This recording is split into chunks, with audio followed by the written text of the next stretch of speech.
ಮಾಜಿ ಸಂಸದರು ಅವರು ಹತಾಶರಾಗ್ಬಿಟ್ಟವ್ರೆ.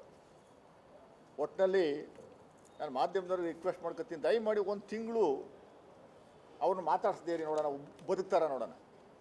ಬದುಕಲ್ಲ. ಅವ್ರು ಉಸಿರು ಆಡ್ತಾ ಇರೋದೇ ಮಾಧ್ಯಮದಿಂದ. ನೀವು ಹೋಗಿ ಕ್ಯಾಮ್ರಾ ಹಿಡಿದ ತಕ್ಷಣ ದೆವ್ವ ಬಂದಂಗೆ ಆಡ್ತಾರೆ, ಏನೇನೋ ಬಾಯಿಗೆ ಬಂದಂಗೆಲ್ಲ ಬೈಯೋದು. ಈಗ ಪ್ರಚಾರಕ್ಕೋಸ್ಕರ ನಾನು ಇದ್ದೀನಿ, ಬದುಕಿದ್ದೇನೆ, ಅಸ್ತಿತ್ವದಲ್ಲಿದ್ದೀನಿ, ಮೈಸೂರಲ್ಲಿ ಉಸಿರಾಡ್ತಾ ಇದ್ದೀನಿ ಅಂತ ಹೇಳ್ಕೊಳ್ಳೋಕ್ಕೋಸ್ಕರ ಬಾನು ಮುಸ್ತಾಕ್ ಅವರು ಏನು ದಸರಾ ಇನಾಗ್ರೇಷನ್ಗೆ ಬರ್ತಾ ಇದ್ದಾರೆ, ಅದ್ರ ವಿರುದ್ಧ ಸ್ಟೇ ತರಕ್ಕೆ ಹೊರಟವ್ರೆ. ಈ ಸ್ಟೇ ತಡೆಯಾಜ್ಞೆ ಸಿಂಹ ಅಂತ ಅವ್ರಿಗೆ ಹೆಸರು ಇನ್ಮೇಲೆ, ತಡೆ ಸಿಂಹ ಅಂತ. ಯಾಕೆಂದರೆ ಇವ್ರ ಜೀವನದಲ್ಲಿ ಪೂರ್ತಿ ಎಲ್ಲದಕ್ಕೂ ತಡೆಯಾಜ್ಞೆ ತರೋದೆ. ಹಿಂದೆ 2019 ಚುನಾವಣೆಯಲ್ಲಿ ಯಾವುದೋ ವಿಡಿಯೋ ಬಂತು, ರಾಸಲೀಲೆ ವಿಡಿಯೋ, ಅದಕ್ಕೆ ಸ್ಟೇ ತಗೊಂಬಂದರು. ಕತ್ತಲೆಯ ಜಗತ್ತು ಅಂತ ಒಂದು ಬುಕ್ ತಯಾರಿ ಮಾಡಿ ರಿಲೀಸ್ ಮಾಡೋಕ್ಕೆ ಹೋದರು.